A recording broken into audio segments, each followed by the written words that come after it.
Hola amigos, ¿cómo están?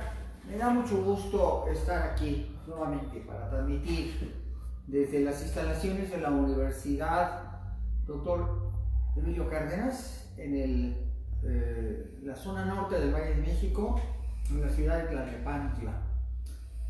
El CUDEC es una de las instituciones que más interés tienen por difundir la cultura y la historia de México. Y estamos aquí conmemorando los 500 años del nacimiento de nuestra nación, partiendo de la fusión de dos contextos culturales. El originario del continente americano, el contexto de las culturas originarias de nuestro país, y el contexto del segmento que llegó en el año 1519 a través de la expansión de Europa y a través de la sangre española que vino a fundirse con la sangre mexicana. No creemos en el mito de la conquista, sino que creemos en el nacimiento de una nueva sociedad, de una nueva cultura, y el aporte de ambas sangres y de ambos contextos culturales para la creación en América de una nueva realidad.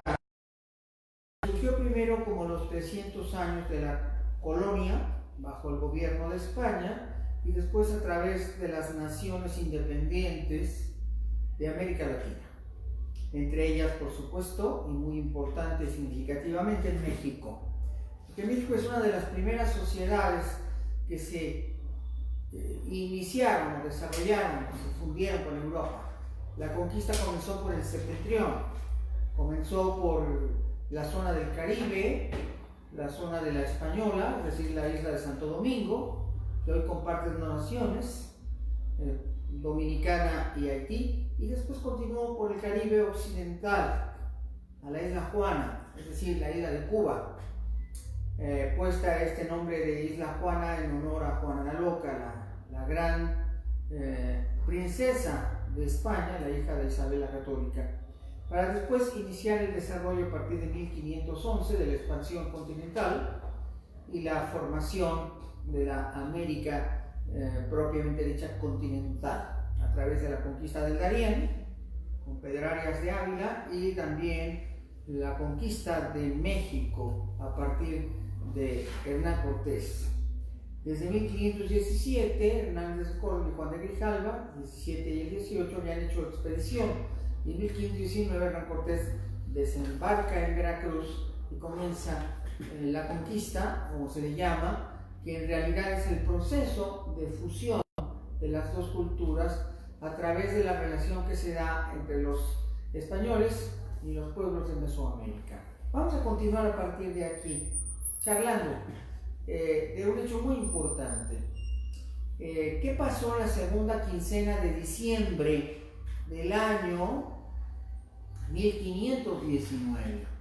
Recordemos que para la segunda quincena de diciembre, a partir del 15 de diciembre de 1519, los españoles ya están en Tenochtitlan, avecindados en el palacio de Moctezuma, el palacio de las casas viejas, que se llamaba Palacio de Atzayaca, del padre de Moctezuma. Y están muy inquietos. Es cuando se da el descubrimiento del fabuloso tesoro que denominaremos a lo largo de la historia como tesoro de Moctezuma, y que en realidad era una gran cantidad de piezas de oro, plata, joyería, en enormes cantidades, muchos cientos de kilos de oro, que en realidad estaban acumulados en la forma de arte, plaquetas de oro y plata, pero básicamente arte, objetos de arte precortesiano. Es importante señalar de que hoy vamos a hablar de qué pasó en la Navidad y el Año Nuevo de ese año 1519 en Tenochtitlan. Los españoles estaban extrañando, añorando, en la añoranza de su propia tierra. Estaban pensando en España, estaban pensando en el viejo mundo.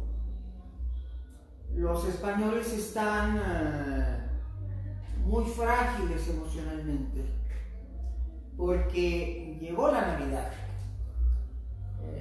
llegaron las fiestas de conmemoración del nacimiento de Jesús de Nazaret, el Dios cristiano, y el eje de lo que conocemos como las fiestas navideñas, las fiestas de diciembre, el diciembre tradicional, que ya en España en el siglo XVI se celebraba de manera muy semejante a como lo celebramos nosotros 500 años después.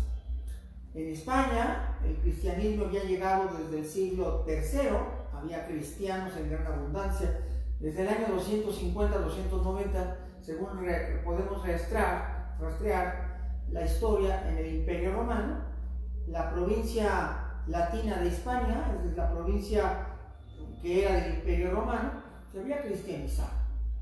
Por lo tanto, en España habían surgido, al igual que en otros lugares del Imperio Romano, tradiciones cristianas, y por lo tanto se conmemoraba la fiesta máxima de los cristianos, que es el nacimiento de Jesús. La fiesta máxima de la cristiandad está asociada a dos fechas. Una, el nacimiento de Jesús. La otra, la muerte y resurrección de Cristo. Y por lo tanto, los españoles iban a conmemorar en esta fecha, en el 1519, la primera Navidad en el mundo nuevo de Mesoamérica. Iban a celebrar la primera Navidad en territorio hostil y fuera de sus templos y sus santuarios, de su ambiente cultural y religioso, y estaban muy tensos, estaban muy nerviosos.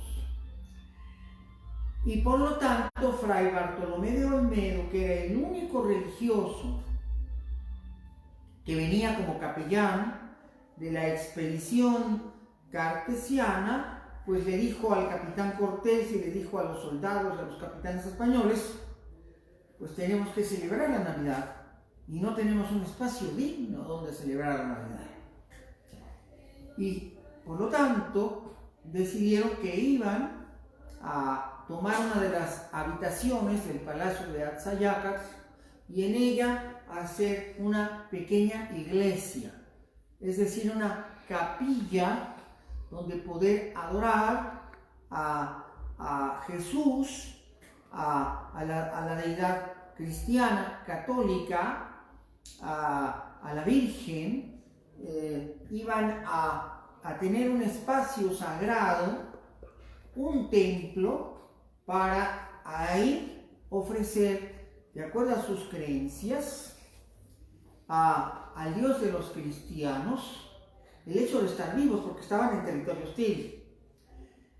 Moctezuma en aquellos días estaba preso. Hernán Cortés lo tenía encerrado, custodiado, vigilado, en una de las alas del Palacio de Atzayacax. Eran 6 habitaciones, hasta donde las fuentes nos dicen con precisión, 6 habitaciones del Palacio de Atzayacax, en donde estaba Moctezuma, y tenía un espacio de acuerdo a su dignidad. ¿Eso qué quiere decir? Bueno, que tenía sus propios sirvientes, tenía su propia familia, tenían acceso para verlo sus mujeres, sus hijos, especialmente sus hijas. Estaba custodiado, estaba cautivo, estaba literalmente encerrado, pero gozaba de buena salud, tenía un espacio muy amplio para disponer de él, ya que estas 6 habitaciones incluían un patio grande y asoleado, en donde el emperador estaba en muy buena condición de salud y en muy buena condición de servicio. Tenía sus propios cocineros, tenía su personal de servicio, tenía sus propios soldados, pequeño el grupo de soldados, en lugar de que lo vigilaran 400 o 500 grandes capitanes y soldados aztecas o mexicas, pues él tenía una pequeña guardia de unos cuantos hombres, pero que estaban ahí para cuidarlo y estaban a su disposición. Entonces, en realidad, el espacio donde estaba cautivo el emperador Moctezuma no era pequeño, era muy amplio. Incluía muchas recámaras y espacios donde el emperador pues se la pasaba muy bien en compañía de su familia, de sus seres queridos, daba audiencia y tenía facultades políticas. En teoría, Cortés decía que seguía gobernando. La diferencia es que ahora, pues cada cosa importante la tenía que consultar con Hernán Cortés. Pero daba como que la impresión, daba la apariencia de que Moctezuma no estaba preso, de que estaba en libertad, de que era amigo de Hernando de Cortés, que estaba ahí por su voluntad, e inclusive recibía embajadores de diferentes naciones, de provincias del imperio, recibía embajadores, otorgaba concesiones, ejercía sus funciones de gobierno, en apariencia todo muy natural. Pero no podía salirse de esos espacios del Palacio de Axayácatl, donde él se encontraba administrando el poder. Esto era una mera apariencia, ya que realmente los españoles sí lo tenían controlado, cautivo, y esto era una aparente libertad. Pero era una libertad tan aparente que los mismos aztecas pues no tenían una noción bien clara y precisa de que el emperador estuviera preso, porque no lucía como un preso, lucía con todo el esplendor de su poder, con todos sus vestuarios, sus coronas, con su equipo de trabajo. Ahí tenía sus secretarios, ahí tenía a su Cihuacóatl, que es como el primer ministro del imperio, y todo está funcionando ahí. El gobierno azteca, el gobierno mexica continuaba, al menos en apariencia, pero en el fondo la libertad del emperador llegaba hasta donde Hernán Cortés lo permitía.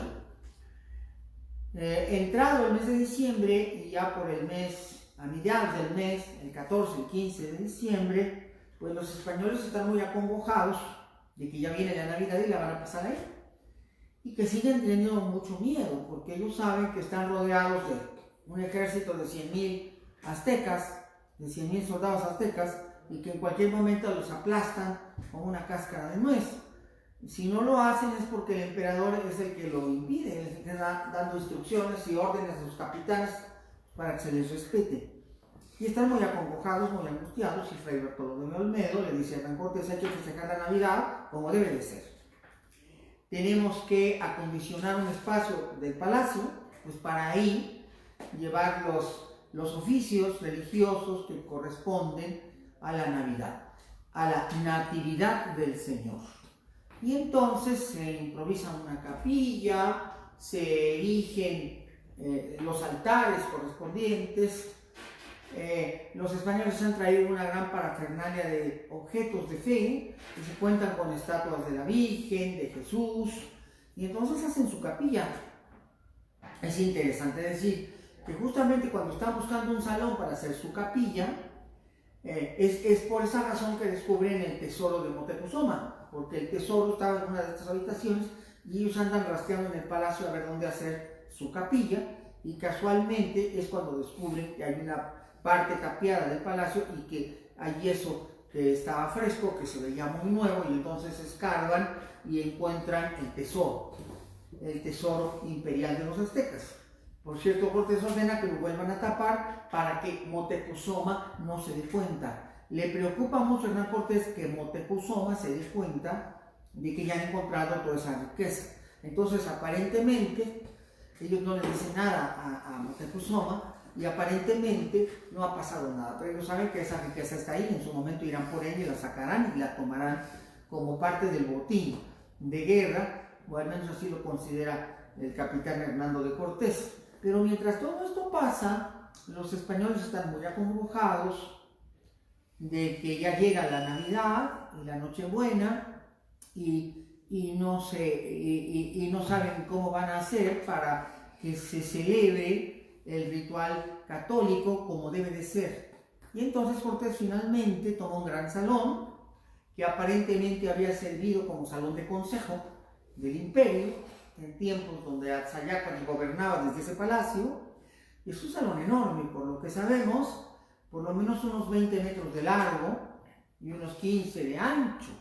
Y eso da muy buen espacio para una gran capilla donde puedan estar todos los españoles, que no son tantos, castellanos, es decir, todos los castellanos, todos los españoles que son peninsulares. Y Hernando de Cortés da orden para que se prepare, se construyan los altares, se santifique el lugar. Primero como que lo exorciza Fray Bartolomé de Olmedo, porque pues él le tiene mucho miedo a las deidades aztecas, dicen que son demonios. El gran Huichilobos, es como le llaman ellos a Huitzilopochtli. El gran Huichilobos es el dios que identifican con el demonio, porque bueno, es al que se le ofrecen el mayor número de sacrificios humanos, de corazones palpitantes, y entonces les da mucho terror el templo. Ellos le dicen el gran Q del Huichilobos, así es como lo menciona en su verdadera historia de la conquista de México, Hernando de Cortés. Por lo tanto, bueno, todo esto está sucediendo, todo esto está pasando justamente unos días antes de la Navidad. Los periodos de lo que llamamos hoy nuestras posadas se van a celebrar con sendas misas que se van a tener lugar justamente en este gran salón que va a ser completamente sacralizado como si fuera un templo católico, es decir, el primer templo católico que funciona dentro de Tenochtitlan en la historia de esta ciudad, en la historia de este país. En ese templo católico van a tener lugar las primeras solemnidades católicas, las primeras misas y ceremonias rituales para honrar a Cristo y a la Virgen y a la divinidad, al Dios Padre, Hijo, Espíritu Santo, y esto va a tener lugar justamente los días anteriores al 24 de diciembre. Va a haber una gran cantidad de ceremonias, va a haber un acostamiento del niño, va a haber una gran misa de gallo, toda una serie de la parafernalia ritual que corresponde a la celebración de la Natividad del Señor y del tiempo de Adviento, que es correctamente como litúrgicamente se menciona este espacio de tiempo. Y mientras esto pasa, los españoles pretenden utilizar una de las pirámides para poner en lo alto una cruz y que tengan lugar las ceremonias de manera más amplia. Y entonces va Hernando de Cortés y le pide a Roma que se convierta a la nueva religión. Fray Bartolomé de Olmedo tiene como que la ilusión de convertir a los aztecas a la nueva fe. Él ha tenido mucho éxito con los totonacos en la costa de Veracruz, cuando se fundan las primeras iglesias de la costa, que es en los meses de mayo, junio, julio y agosto de 1519, Fray Bartolomé de Olmedo hace su obra evangélica y logra la conversión de algunos cientos, miles de totonacos, y este es un buen antecedente. Entonces él piensa que si los totonacos se convirtieron primero y luego los tlaxcaltecas se convirtieron después y luego más tarde se convirtieron los cholultecas, pues que los aztecas se van a convertir a la nueva religión.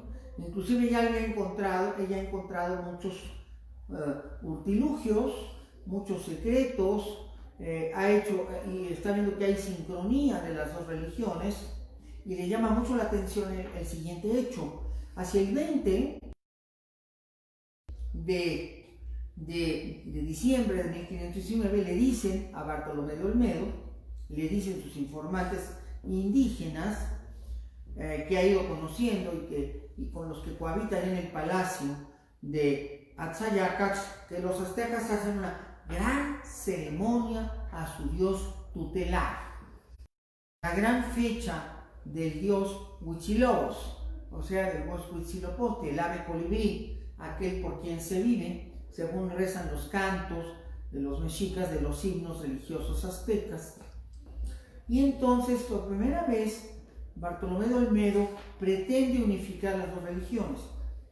le pregunta a sus informantes indígenas que esa solemnidad que ocurre en Tenochtitlan, qué fecha es exactamente y cuántos días dura. Entonces le dicen que la solemnidad comienza el día 20 de diciembre, de acuerdo al calendario cristiano, según los calendarios mexicas, por supuesto, y que dura 4 días. En realidad, en el mundo azteca y en el mundo mesoamericano, entre mayos, totonacas, huastecos y todas las culturas ancestrales, las fiestas tenían 4 días de duración porque estaban ligados al pensamiento del quincunce. ¿Eso qué quiere decir? Que la fiesta tiene que darse en las 4 esquinas de la tierra, en los 4 rumbos cardinales, o en los 4 sentidos cardinales, el norte, el sur, el este y el oeste. Entonces por eso duran 4 días, uno para el norte, otro para el este, otro para el sur y el cuarto para el oeste. Entonces hay una cosmovisión religiosa y por lo tanto se da cuenta que las fiestas del gran Huitzilopochtli, o sea, del Huitzilopochtli, durarán el 20, el 21, el 22, el 23, el 24 y se queda asombrado. Y entonces le preguntan a Bartolomé de Olmedo, los indígenas, que por qué su asombro, y él les contesta que porque ellos los aztecas, hecho un gran ritual para el nacimiento del dios Sol, que es justamente Huitzilopochtli, que coincide con el 20, 21, 22 y 23 y 24 de diciembre, y que él, que representa al Dios cristiano, está asombrado porque coincide perfecto las fechas con el nacimiento de su propio Dios, que esto permite el sincretismo de manera muy... Van y le dicen a Motecuzoma que de alguna manera Cristo también nace en la fecha que su Dios máximo, y que por lo tanto esto es un mensaje de la sacralidad que viene del más allá. A Moctezuma le llama mucho la atención y Cortés piensa que con este argumento lo va a convencer, pero no nos olvidemos que Moctezuma es un máximo sacerdote del culto azteca. Él es un sumo pontífice mexica. Él ha ejercido más de 25 años como sacerdote de Huitzilopochtli. Y entonces le contesta a Cortés: no te confundas, mi Dios no es malo, ni es ningún demonio, mi Dios es mío, es nuestro, es mesoamericano, es de Tenochtitlan, y lo seguiremos honrando siempre en esta su fecha máxima. Entonces es muy interesante que el día 24, cuando están los aztecas celebrando el nacimiento de Jesús, están los de Jesús. Y esto es muy importante, pero tiene una razón de ser, no es una casualidad. Recordemos que los romanos también adoraban al sol, al sol como Helios o como Apolo, pero también lo adoraban como un dios, el sol invicto. Mitras es un culto muy antiguo de los romanos que viene de los persas. Y curiosamente, el emperador Constantino sabe perfectamente que el nacimiento de Jesús, de Cristo, fue en abril. Él quiere desterrar el culto al sol y quiere evitarlo, y el culto al niño Dios Mitras, que es el sol, que se celebra en la colina vaticana en Roma todos los años, y entonces ordena por decreto que a partir del concilio de Nicea, es decir, en el siglo IV, la celebración de la Navidad, o sea, el nacimiento de Cristo, coincida con el nacimiento del sol, el 24 de diciembre, y se celebre a partir de ese momento en todo el mundo en esa fecha. Y así se da. El nacimiento de Jesús se desplaza de abril a diciembre, y entonces eso explica por qué coincide con la fiesta azteca. ¿Por qué? Porque el nacimiento del sol sí ocurre en esa fecha, ya que los días van siendo cada vez más cortos durante todo el otoño y el invierno, y esto sucede hasta el día 21 21 de diciembre. Pero a partir del solsticio de invierno, el solsticio astronómico de invierno, que ocurre precisamente el 21 al 22 de diciembre, el Sol ya no sigue decreciendo, la Tierra ya no se sigue enfriando, sino que el Sol regresa otra vez hacia el norte y por lo tanto esto es una señal de vitalidad del Sol y que el mundo no se va a acabar para los romanos y también el mundo no se va a acabar para los aztecas. Entonces hay una razón por la cual las dos fechas coincidieron, tanto la celebración azteca como la celebración cristiana coinciden con el hecho de que ocurre la fiesta el día del solsticio de invierno. Y por lo tanto, esto es asombroso, esto es mágico, pero entonces ya todo tiene lógica.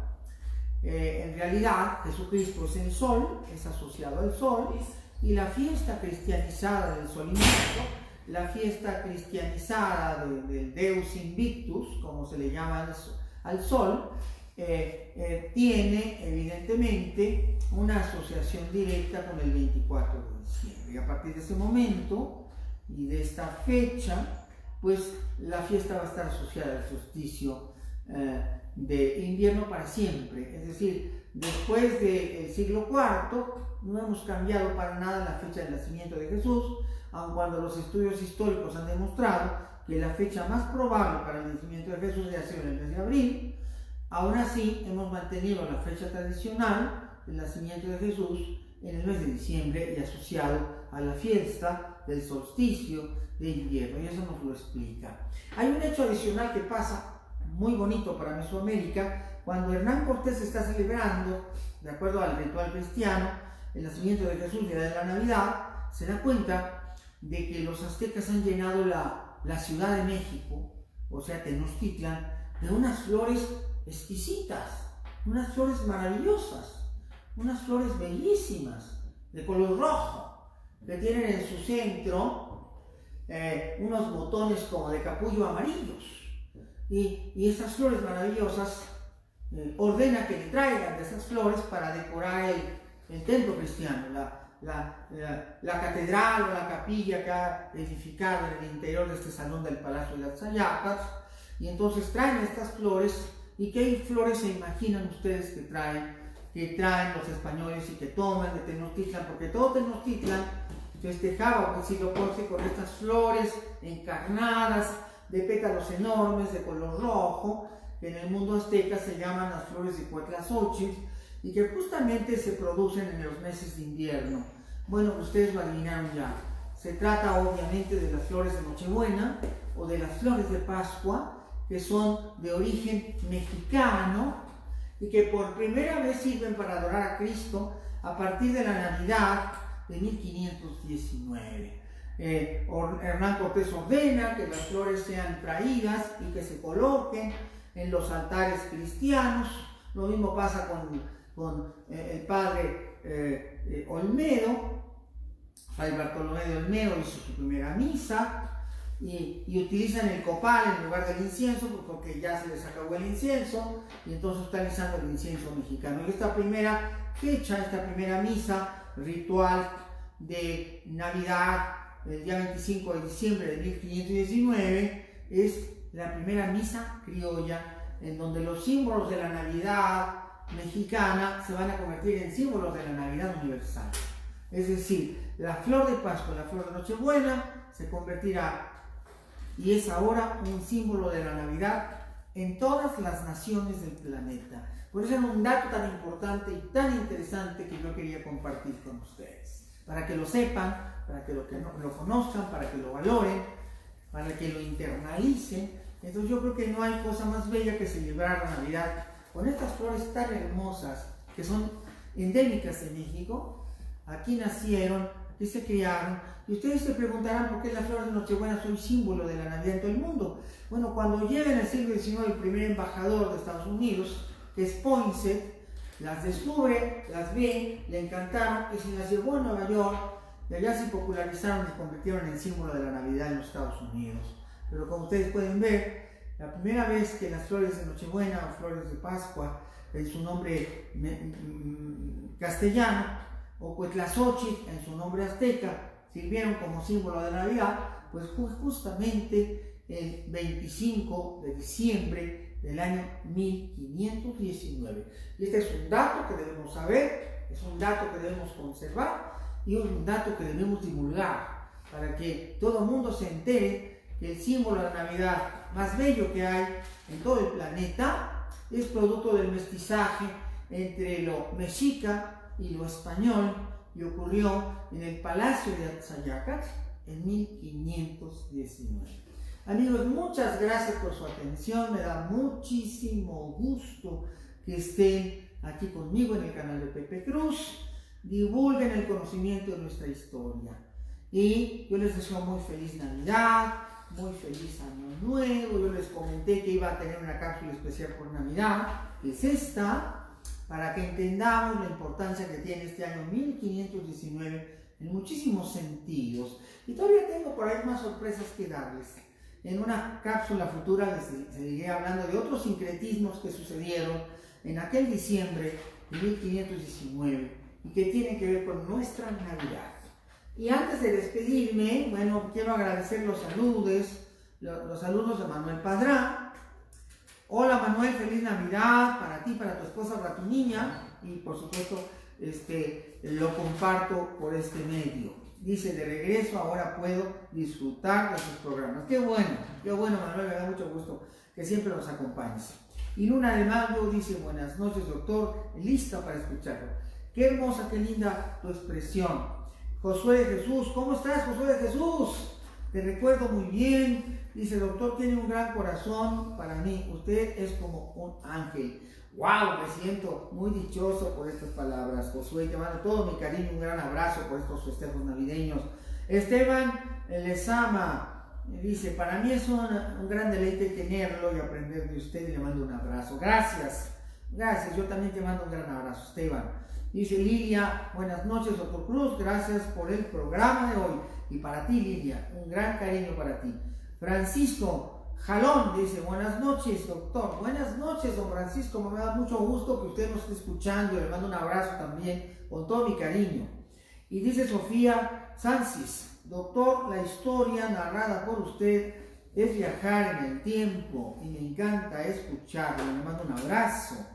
También para ti Sofía. Y Marta Valdés dice, saludos, me gusta mucho escuchar, también me gusta mucho que ustedes me escuchen. Te mando un gran cariño y muchos saludos. Sergio Solís, muy buenas noches, maestro, un gusto verlo por este medio, tan interesantes sus comentarios y no me pierdo ninguno. Qué bueno que te guste, Sergio. Y Celia Pérez, saludos, doctor Cruz, también para ti un gran saludo, Celia. Lilia Vaqueiro, gracias por mostrarnos la historia nuestra, lo admiro mucho, gracias Lilia. Maggie Olmos dice, buenas noches doctor Pepe Cruz, para ti Maggie, todo mi cariño, buenas noches. Martín Ugalde, saludos Pepe desde el Colegio Nacional de Graduados, saludos al Colegio Nacional de Graduados, todo mi cariño para todos ustedes y un gran abrazo para el Colegio Nacional de Graduados de su amigo el doctor Pepe Cruz.